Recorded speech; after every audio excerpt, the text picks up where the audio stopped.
Tonight on the premiere episode of MGE Sports, Bel Air High team captain Kedrick McDaniels steps into our player spotlight. Coach Marcus Lollis sits down for a conversation, and we'll have highlights from the world of Cream Elite 7v7 football. That and much more tonight on MGE Sports. Phoenix Air Spa provides its customers with a soothing environment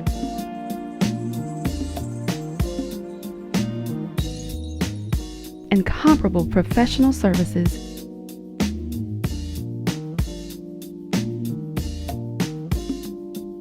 And extraordinary results. Relax, recharge, and re-emerge anew at Phoenix Air Spa, always aesthetically you.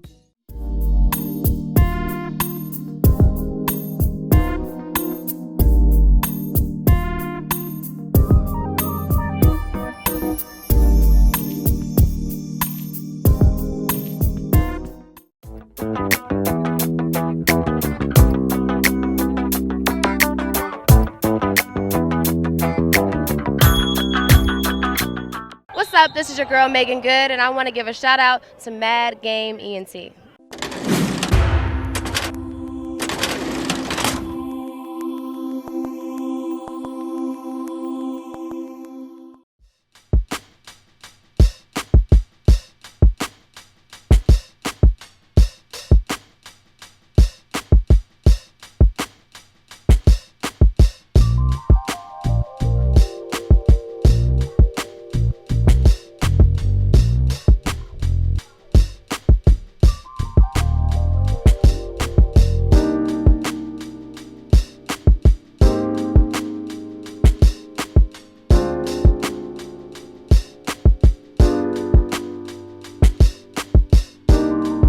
What made you want to get involved with playing football? Well, when I was younger, my dad, he started me off playing really young, like about 4 years old, and I just fell in love with it then and never stopped. So you play both offensive guard and defensive tackle. Which one do you prefer playing? I like more of defense because I feel like if I'm gonna be a collegiate athlete, that's what would take me further. And why do you feel that way? Because, I mean, if you look at offensive linemen, they're about 6'3", 6'4", and I'm 6 foot, and that's just defensive linemen. They tend to be shorter, and if I could get being stronger than everyone else and like just have something under my belt where I know I'm better than everybody at, then that'll have me a better chance of getting somewhere. So you've recently become team captain. When did this happen? This was after last season. Coach Wade talked to me and he was like, he felt like that'd be a good spot for me. So how do you feel about being a team captain? I mean, I feel like it's amazing because like everything is on me. Like it's on me to make sure everybody's on task. It's on me to make sure that stuff is going right. I just feel like I'm a leader. And I've been that since I've been there, and I always try to keep everybody else around me good and everything else. I just like to make sure everybody else good so everything can run smooth. I know it's early, but have you encountered any challenges that have come with being a team captain? I mean, it hasn't really been much since it really just started, but the biggest thing is making sure everybody at practice every day, everybody getting stronger, faster, quicker, just having a good off season to make sure we're good when we headed to the fall. As captain, what are your goals for the team this upcoming season? Trying to lead us to at least 8 wins. Like, we got at least third round of the playoffs. Like, it's gonna be a challenge, but we up for the fight. 8 games. So what is it about your team that makes you so confident that you can win those 8 games? We have athletes on our team. Like, it's like people think of Bel Air and just think of that, like where it's located and stuff, but it's actually a great school. Like, not too much be going on there. It's laid back school. Like, you could come in there and fit in the program easily. Like, it's not hard. Coach Wade, he's an amazing coach. He gonna make sure you got whatever you need. He gonna make sure everything on task, everything good, and it's just, yeah. And with that being said, let's talk about academics. Now, you said Bel Air High is a good school, so what is your favorite subject in school? Well, I would say English.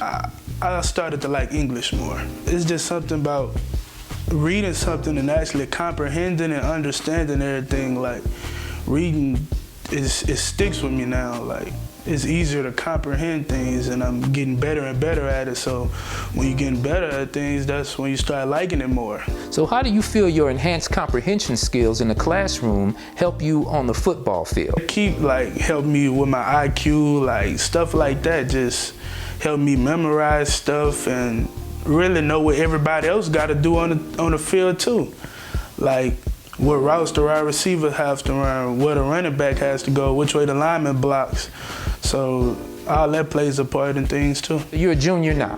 What future aspirations do you have after graduating high school? Going to college and play football, but if that don't work out, I could maybe do track but as far as majoring in something in college, I'm still thinking. But the number one thing on my mind right now is business management as a major. Business management? Now what made you gravitate towards that particular field? I don't know, I feel like I could just be I'd be good. A position of leadership? Yeah. We talked about future goals as far as football. What are your academic goals for this year?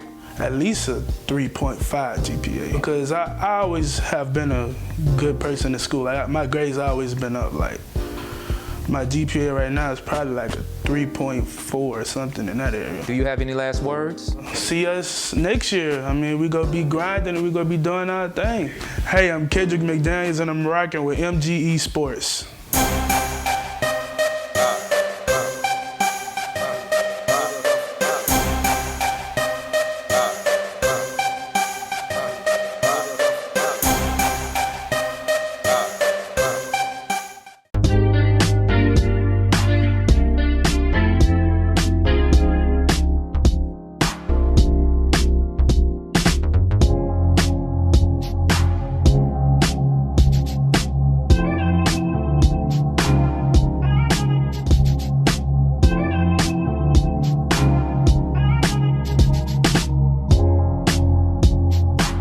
How you doing? I'm Cordell Thomas. Shop at Fit Me BR where I just did my interview with Talking Sporty Podcast.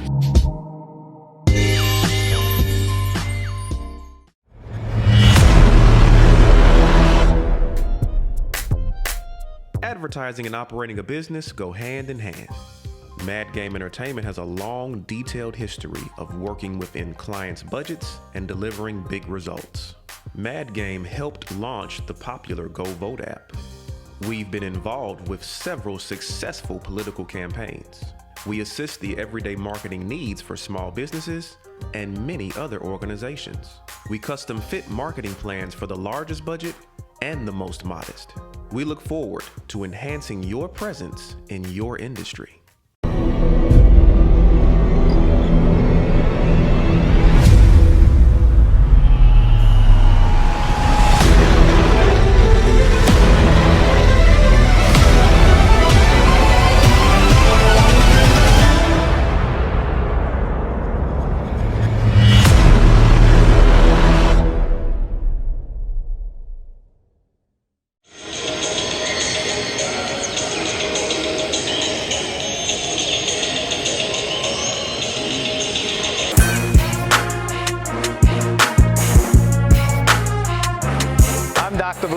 And I am the STEM director for the robotics program. And we come out on Wednesdays, and I actually have one of my students here, Paul Patrick, that's involved in our robotics program. Hello, my name is Paul Patrick. So far, I'll say probably about 9 weeks. Coming every Wednesday, I've learned to program now. This is now. And at first it was simple. It has gotten a little bit more complicated, but you're able to handle it, right? Yeah. All right. We look forward to seeing you at our next robotics class, so please come and join us, and we'll have some fun.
With the rise of racism and peace being taken from the world, it leaves a person to wonder, what's going on in the world? Sadly, these things are not going away. Read The Dog Whistleblower to find the link between racism and the coming Armageddon.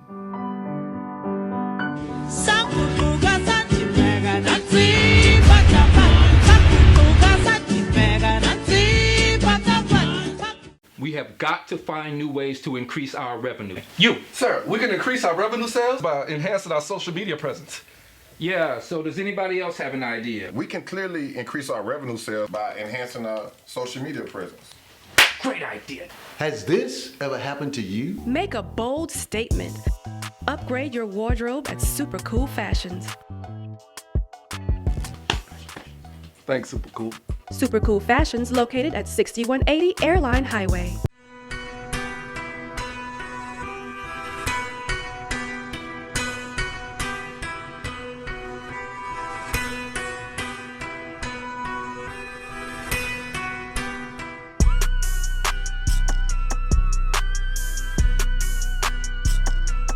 I mean, I think for the most part, you've had a nice portion that has been watching women's basketball, but it's not like you're interested in it that much. And I just think more so the competition, the competitive style, it's almost like, you know, you expect for women to not have a gritty type of attitude and all of the above. And you've seen a lot of females who had that this year. Now, have you possibly seen it throughout the years? I have, because I watch it. You know, I always watch it. You know, I even find myself watching softball sometimes because I'm a baseball head as well. So, I mean, when it comes down to women's sports, I would watch it.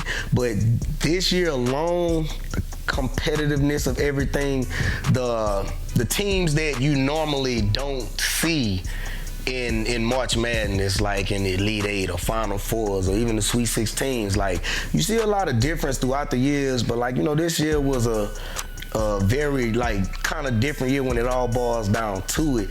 But you also had like young women on these teams that just had that mentality of like, man, you know, I'm unstoppable, you know, like, oh, I'm gonna will my team to win, or I'm gonna help my team get to where we need to be.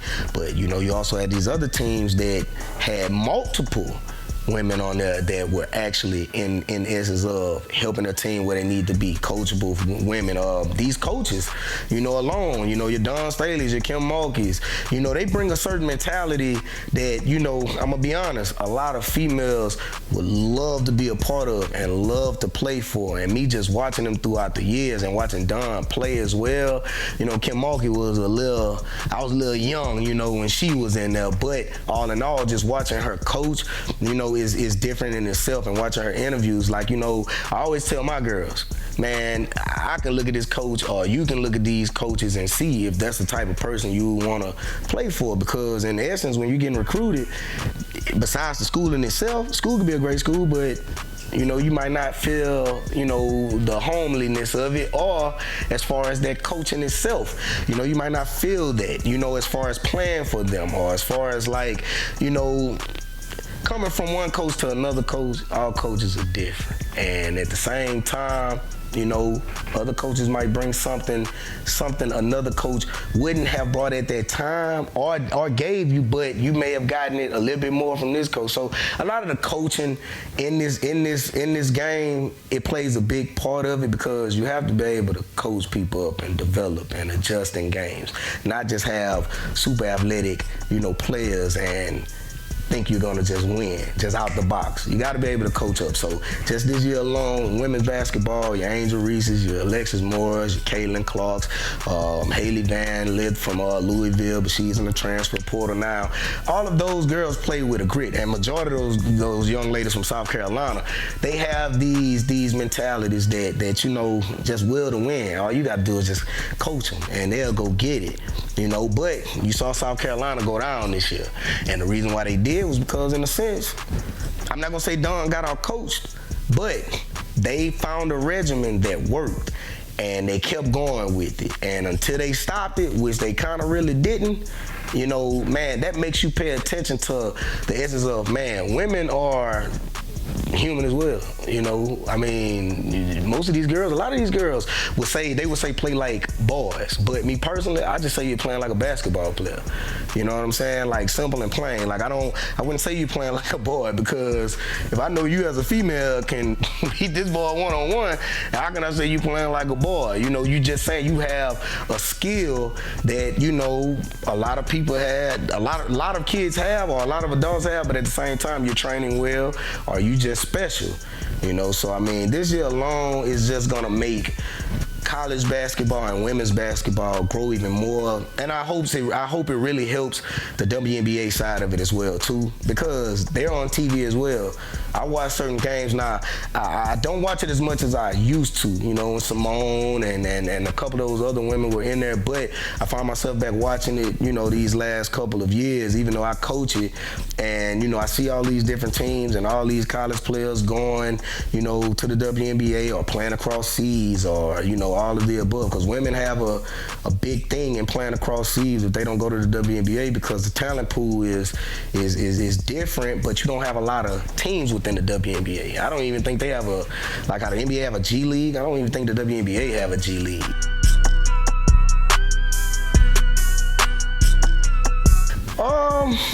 What the major thing is, when you're dealing with these college players right now, you have that NIL, the name, image, and likeness.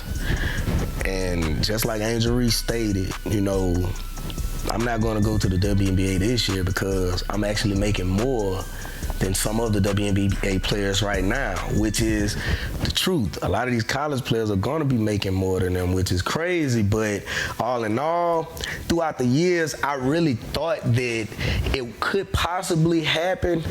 Now, maybe so, but I don't know how close that would be, because you had your Lisa Leslie's and your Cheryl Swoops, and man, and it could go down the list, you know, Teresa Weatherspoons, all of the above. I was watching WNBA back then and watching them, and me personally, you know, the Sparks was one of my favorite teams, you know, around that time when Lisa Leslie was playing, and you know, she dunking in games and stuff like that. You think that may raise everything up, but it did for certain players, but not all players. And the revenue within that area is not as the same as filling up an arena for NBA and WNBA. Now, maybe in the playoffs, yeah.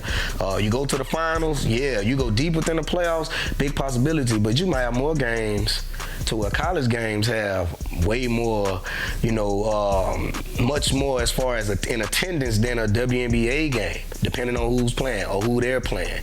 So, I mean, all in all, I would hope that it can happen to where they wouldn't have to go across seas, but that would, I don't know. I can't like really say, because then the second wave you had Simone, Sylvia Fowles, you had Maya Moore, Candace Parker. Like you had all these different girls, you know, or different females that came through the web, and they were successful.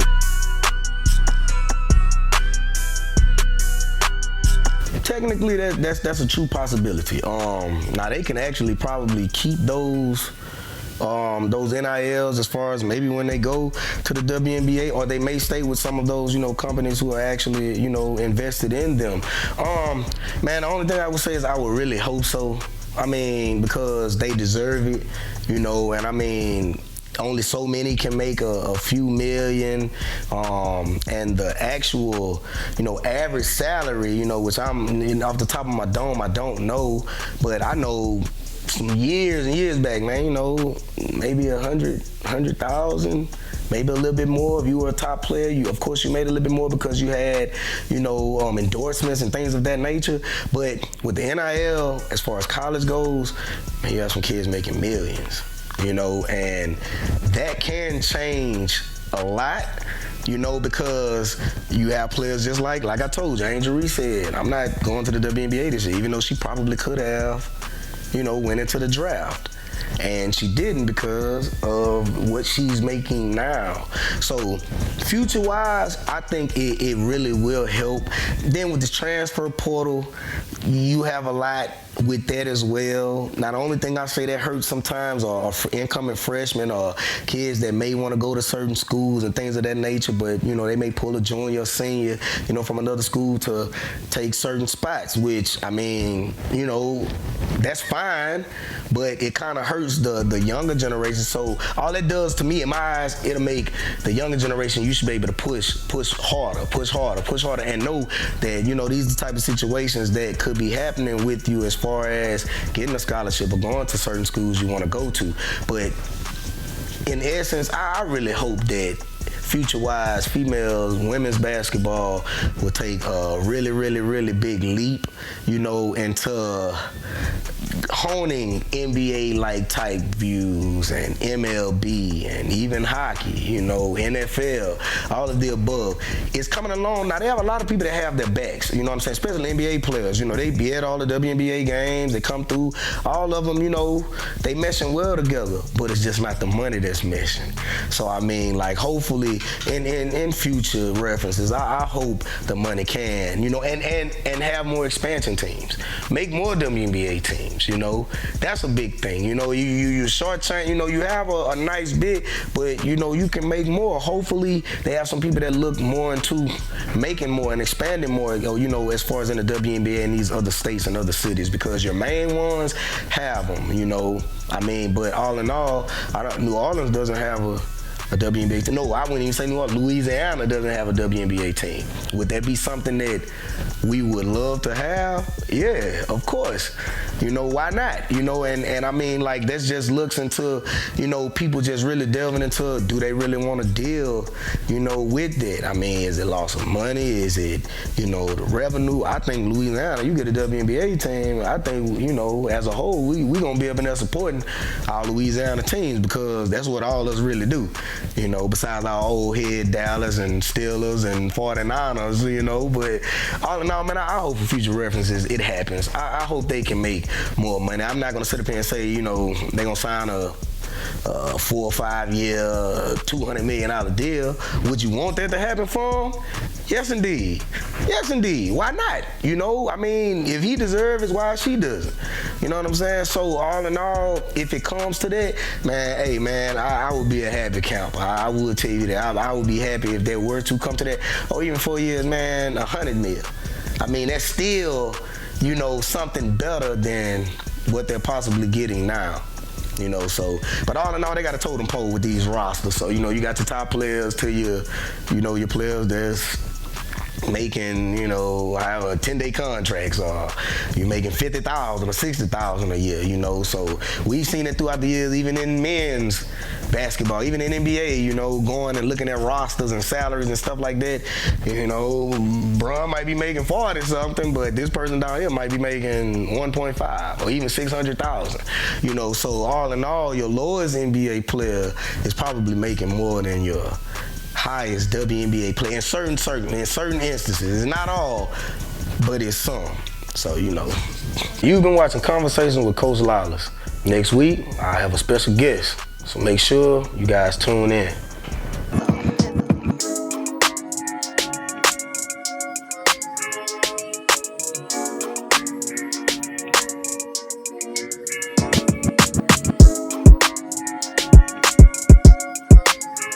Mad Game Entertainment. Shout out Mad Game.